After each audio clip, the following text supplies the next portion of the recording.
You know what I'm here for. Back on top, punching the clock, clutching sanity. What's good, y'all? Welcome back. I promised y'all midseason awards today, so I'm gonna give y'all my midseason awards.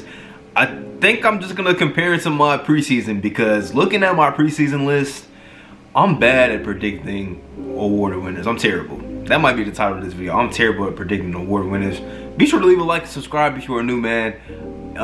Yeah, let's go ahead and get into it. I think I'm gonna start with my coach of the year because I think this is one that I'm still kind of in the running for. I had Monty Williams winning it, and I think it's still a very good possibility he could win. He's coaching the best team in basketball right now. But if I had to vote right now, I would go with JB Bickerstaff from the Cleveland Cavaliers. Nobody really saw the Cavs being this good except for the couple Cavs fans that I knew that were hopeful that they might be able to make the play-in. But they're even better than that, man. And even with all the injuries, Rubio missing time, Colin Sexton missing time, this team's been amazing. They've been starting 3 7-footers, and it's been working. I'm very impressed. JB Bickerstaff, I think he deserves Coach of the Year right now. As long as they don't fall off, I think he might get that award, man. But I think Monty Williams still has a very good case, too. And 2 very good coaches, man. I'm glad to see them having so much success this year. All right, this is where we kind of get into the bad, the very bad. Most improved player. I'm gonna read y'all off my top 3 list before the season. Number 3, I had Kevin Porter Jr. That's not looking that good. Michael Porter Jr. is done for the season. He was my second guy. And then Nickeil Alexander-Walker has been massively disappointing this season. That was my top 3, man. That was my top 3. And if I had to pick somebody right now, I think John Morant might win it. I would probably give him my vote right now to win the award. Team is better. He's gonna be an all-star. It makes sense, 3rd-year guy to jump up like that. I also think guys that deserve some love, I really want DeJounte Murray to get this award. I don't think he will though, but DeJounte's been incredible. Y'all know how I feel about DeJounte Murray. I think he should be an all-star. That's just me though. I think he should be an all-star. And then another guy, Miles Bridges, deserves some love. That's probably the top 3 candidates right now. But I think Ja right now has this award on lock. I can't lie. I can't believe how bad Nickeil has been, bro. I thought he was going to take a big step forward. I think I was gassing him up like crazy in my preseason video. And I know my guy Pierre, Pee Wee the Plug, he made a whole 35-minute breakdown on why Nickeil's going to take a big jump this season. So disappointing, man. I can't lie. Can't lie. But another award that I had somebody winning that has been vastly underrated or underwhelming has been Defensive Player of the Year. I had high hopes for Anthony Davis. I know he's missed time, but even when he was on the court, it just wasn't what I expected from AD this season. Very disappointing. Hopefully he comes back and gets back into his mode, but I had him winning Defensive Player of the Year, man. My second and third guys was Rudy and Giannis. I think those guys probably top 3 candidates right now, but as of today, I'm giving it to Draymond Green. And the Warriors are very bad without him. They're very bad without him. They've been losing games that they probably shouldn't lose. They've been getting blown out bad without Draymond Green. The defenses look pathetic. Shows you how valuable he is, man. And even though Draymond's counting numbers are not off the charts, he does his thing on the defensive side of the floor. He's that glue guy to that defense of the Warriors. And it's showing why he's missing time right now. That's why he's going to be an all-star, possibly an all-star starter. And personally, I think it's his award to lose in my eyes. The only thing that can hold him back is if he misses, extensive time with this calf injury. But I think this should be his award to lose. I think Rudy also has a decent case too. I talked about in yesterday's video how bad the Jazz have been without him on the court. But man, I think Draymond's been so incredible, and this is one of the best teams in basketball. He should get this award. He has my vote right now. I don't even have to speak too much on 6th Man of the Year. Thank you so much, Tyler Hero, for making me look like I do my job well. Well, I guess this isn't my job. I don't get paid to make YouTube videos, but he's making me look like I know basketball a little bit, man. I think he's runaway 6th Man of the Year personally. He's been incredible. I mean, when the Heat have missed Jimmy Butler, Bam, he's been constant. He's been consistent off that bench. He's had some high playmaking nights. He's been killing, man. He was talking a lot before the season that he deserves to be in the same conversation as some guys. Still don't know if he's in that conversation, but he's definitely hooping his tail off. Shout out to Tyler Hero, man. He's been playing great basketball. And, some people, I seen on Twitter the other day, it was like a start bench cut between Darius Garland, DeJounte Murray, and Tyler Hero. And I'm like, look, I mess with Tyler, man, but he probably has to get cut because those 2 guys are on different levels, all-star type levels. But Tyler he's in that discussion though. He's been great. Shout out to him. I think I compared his early start to his career like to similar to Jason Tatum, like a very good rookie year that, you know, a lot of people fell in love with his game. Second year, the numbers improved, but it was kind of an underwhelming season. And now he's like, look, I'm in my bag now. 20 point per game scorer off the bench. He's in his bag, man, and the playmaking has been good too.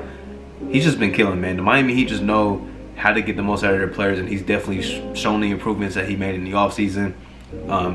Now we get to, I guess these are really the top 2 awards, man. MVP and Rookie of the Year.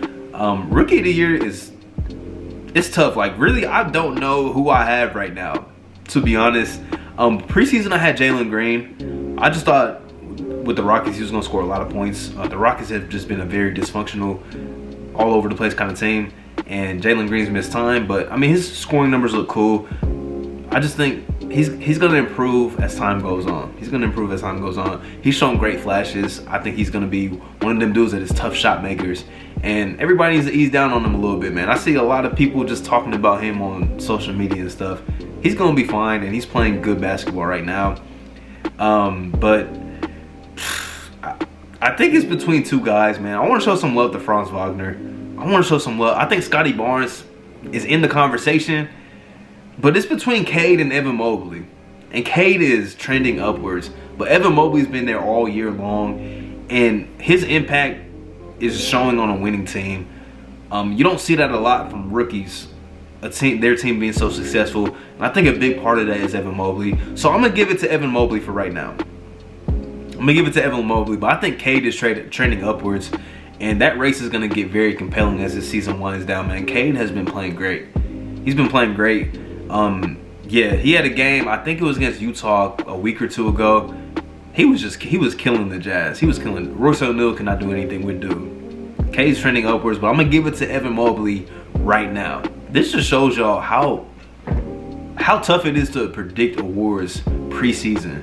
Like, I mean, Monty Williams still has a very good chance. Nikhil's not winning Most Improved. AD's not winning Defensive Player of the Year. Tyler Hero's probably the A+ pick of mine, and then Jalen Green's not winning Rookie of the Year most likely. And then we get to MVP, which was probably even worse.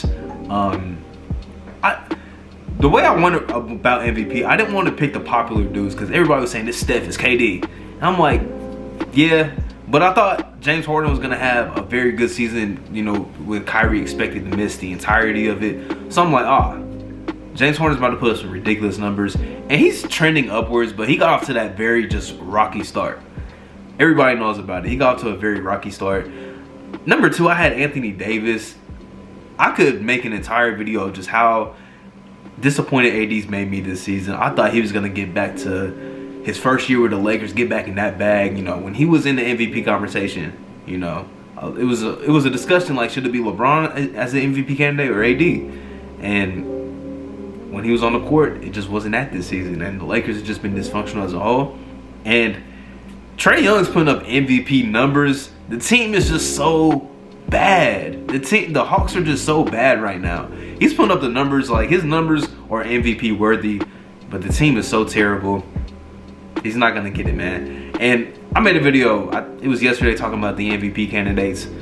Bro, I don't know. There's so many dudes that deserve to be in the discussion. If I had a vote right now, with KD missing so much time coming up, I think it has to go to Giannis. I really think it has to go to Giannis. His counting numbers are always insane. The Bucks are winning basketball games when he plays. His impact on the defensive side of the floor, could argue he could be Defensive Player of the Year this season as well. I think it's Giannis right now. But like I said in my video yesterday, this MVP race is as wide open as it's ever been. And in a couple weeks, it could be Joel Embiid. Maybe the Nuggets go on a crazy run. It's Jokic. Maybe Steph Curry gets back to form and he takes the lead back. Maybe the Lakers go on a crazy run. Maybe John Morant gets in the mix like DeMar DeRozan. You never know. There's so many candidates, so many names. But right now, Giannis is in the driver's seat to get his third. So if I had to give my vote right now, I'm going to say Giannis. MVP number 3 for him. And you may agree with my midseason awards. You may disagree. One thing we know from this video is that I'm very bad at predicting awards. Terrible. Very bad. But if you agree, disagree, let me know in the comments, man. Let's have a little discussion about it, because I think a lot of these awards, people might have differing opinions for sure. So let's talk about it, man. Leave a like, subscribe. I'll catch y'all next time. I'm out. Off season. Let's work. Hey, plotting my escape this game.